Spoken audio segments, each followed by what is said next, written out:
अस्सलाम dear students. हम chapter number 7 के लॉन्ग क्वेश्चन कर रहे हैं और नेक्स्ट हमारे पास है जी डायनेमोमीटर। और ये क्वेश्चन इस तरह से आता है, what is dynamometer, explain the working of Prony brake dynamometer. यानी कोई एक डायनेमोमीटर की वो वर्किंग पूछ लेगा आपसे, तो कोई मुश्किल नहीं है।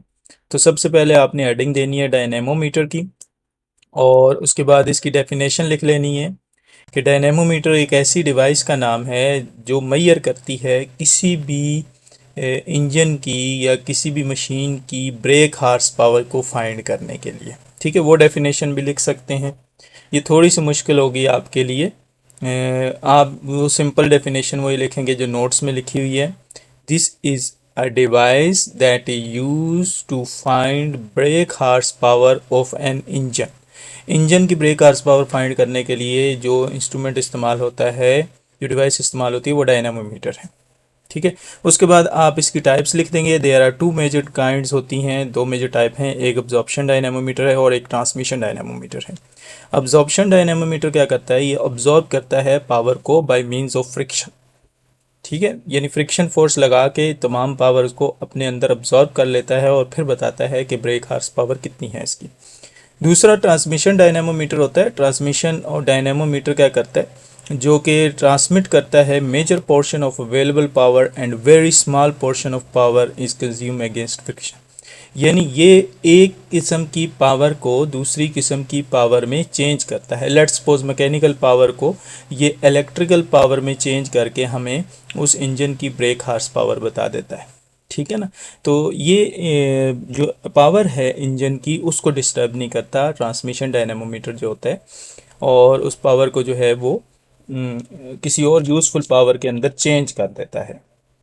तो ये बेसिकली फ़र्क है अब्जॉर्प्शन डायनेमोमीटर में। जो फ्रिक्शन अब्जॉर्प्शन डायनेमोमीटर अब्जॉर्ब कर लेता है बाय मीन ऑफ फ्रिक्शन तमाम पावर को इंजन की और फिर हमें ब्रेक हार्स पावर बताता है, जबकि जो ट्रांसमिशन डायनेमोमीटर होता है वो हमें बताता है ब्रेक हार्स पावर किसी और किस्म की पावर में उसको चेंज करके इंजन की।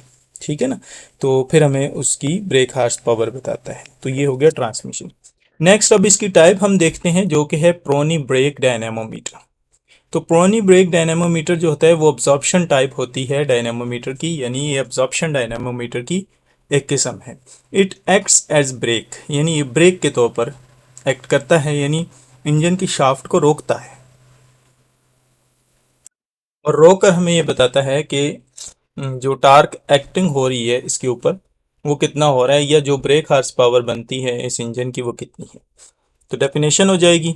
ठीक है, डेफिनेशन लिखने के बाद आप इसकी कंस्ट्रक्शन लिखेंगे। ठीक है, डेफिनेशन की हेडिंग देंगे, डेफिनेशन लिखेंगे और फिर इसकी कंस्ट्रक्शन लिखेंगे। कंस्ट्रक्शन में इसके हिस्से लिखेंगे। देखें ज़रा, पहले हम डायग्राम को ही देख लेते हैं। ये एक पुल्ली है जो घूम रही होती है और ये पुल्ली अटैच होती है इंजन की शाफ्ट के साथ। इसके निचले वाला हिस्सा आप देख रहे हैं, ये वाला जो आपको नज़र आ रहा है, इस हिस्से ये हिस्सा फिक्स होता है। ठीक है, और इस हिस्से के साथ हमने एक काउंटर वेट यानी एक भारी किस्म का वेट लगाया होता है ताकि ये हिस्सा अपनी जगह से हरकत ना करे, बैलेंस में रहे।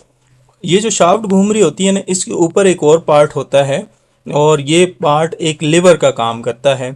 इसके बिल्कुल एंड के ऊपर, एंड से थोड़ा सा अंदर की जानिब करके हमने इसके ऊपर जो है वो एक वेट लटकाया होता है और इस वेट को हम अपनी मर्ज़ी से चेंज कर सकते हैं। ठीक है जी, तो ये कुछ इस तरीके से होता है। अब ये आप स्क्रूज़ देख रहे हैं, ये स्क्रूज़ जब हम देखें, अब इसकी वर्किंग भी कुछ इस तरीके से होगी कि ये शाफ्ट घूमेगी। हम ये हिस्सा तो फिक्स है, ये निचले वाला इतना सा हिस्सा जो आप देख रहे हैं ये हिस्सा फिक्स है। ठीक है ना, ये हिस्सा फिक्स है जिसके साथ काउंटर वेट लगा हुआ। ये जो ऊपर वाला हिस्सा है ना, इसको हम नज़दीक लेके आते हैं। इन ये जो आप बोल्ट्स देख रहे हैं इनको टाइट्स के करते हैं ना जब, तो टाइट करने से क्या होता है कि ये जो लेवर वाला पार्ट होता है जो आप देख रहे हैं ये लंबा सा, ये लेवर वाला पार्ट इस पुल्ली के करीब आना शुरू हो जाता है इनको टाइट जैसे जैसे हम करते जाते हैं। तो एक वक्त ऐसा इधर हमने वेट लटकाया होता है और इधर जैसे जैसे हम इसको टाइट करते जाते हैं, एक वक्त ऐसा आता है कि हम इतना ज़्यादा टाइट कर देते हैं कि उस वो जो वेट की फोर्स है वो तो डाउनवर्ड डायरेक्शन में एक्ट कर रही है ना, तो ये पेचों की यानी रोटेशन हम इसको टाइट करते करते इस मकाम तक पहुंचा देते हैं कि ये जो अंदर शाफ्ट घूम रही होती है या पुल्ली घूम रही होती है ये रुक जाती है। ठीक है, ये फ्रिक्शन फोर्स की वजह से रुक जाती है। यानी ये फ्रिक्शन फोर्स कहाँ से आती है? ये निचला हिस्सा तो फिक्स है जिसके अंदर ये घूम रही है। ये फ्रिक्शन फोर्स लीवर के ऊपर वाले हिस्से की साथ लगने की वजह से इस पुली के फ्रिक्शन फोर्स पैदा होती है, जिसकी वजह से ये पुली रुक जाती है। और जब ये रुकती है तो उससे फिर हम मेजरमेंट करते हैं एक फार्मूला इस्तेमाल करके कि इसकी ब्रेक हार्स पावर कितनी आ गई। तो वही हम अभी करते हैं, थोड़ी सी थ्योरी पढ़ते हैं। It consist of pulley on the shaft. तो आप अपनी लैंग्वेज में भी इसको लिख सकते हैं थोड़ा मज़ीद सिंप्लीफाई करके। कंसिस्ट पुल्ली पर मुश्तमिल होता है, हमने देखी ये पुल्ली होती है, ये जो दरमियान में आप देख रहे हैं ये पुल्ली है, ये इसने बताया भी हुआ है। Which is fitted with two brake blocks, ये ब्रेक ब्लॉक्स हैं। ठीक है, ये निचले वाला हिस्सा जो आप देख रहे हैं ये भी ब्रेक ब्लॉक है, और ये जो ऊपर वाला हिस्सा देख रहे हैं ये भी ब्रेक ब्लॉक है हमारे पास। अच्छा, which can passed on the pulley as harder may be required to be screw down। तो क्या है, ये बार जो होते हैं वो जैसे जैसे हम स्क्रू को टाइट करते जाते हैं इनको, तो ये इसके करीब तर होता जाता है, पुल्ली को रोकने की कोशिश करता जाता है। A weight W can be placed at the convenient point on the lever। एक ख़ास मकाम पर इस वेट को जो है वो लगाया जाता है जो हमें ज़रूरत होता है। When making test, the pressure of block on the pulley is adjusted by screw that the lever carrying the weight W rest horizontally। ठीक है, अब जो इस पुली के ऊपर हमने प्रेशर डालना है वो किस वजह से डालना है? इस स्क्रू की वजह से डालना है। ठीक है, स्क्रू को टाइट करते जाएंगे तो प्रेशर क्या होता जाएगा? बढ़ता जाएगा हमारे पास। आगे है to balance the weight of the lever itself counterpoise is some time fitted. If the counterpoise is not fitted then the an allowance must be made for the weight of the. अच्छा, ये counter, ये जो आप wait बता रहे हैं ये counter wait है, ये लगाना बहुत ज़रूरी होता है ताकि ये जो निचला वाला पार्ट है ना ये फिक्स अपनी जगह पे कायम रहे। क्योंकि जब शाफ्ट इसके अंदर घूमने की कोशिश करेगी ना तो ये इसके ऊपर जर्क लगाएगी, उस जर्क से बचाने के लिए इसका इनर्शिया बढ़ा देते हैं, एक काउंटर वेट इसके साथ लगा देते हैं। ठीक है जी।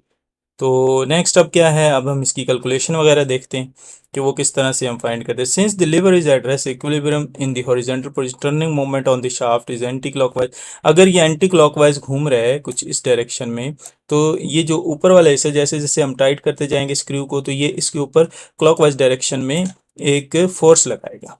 अब इससे क्या होगा, क्लॉकवाइज फोर्स जब एंटी क्लॉकवाइज फोर्स के बराबर हो जाएगी तो ये शाफ्ट दरमियान में रुक जाएगी।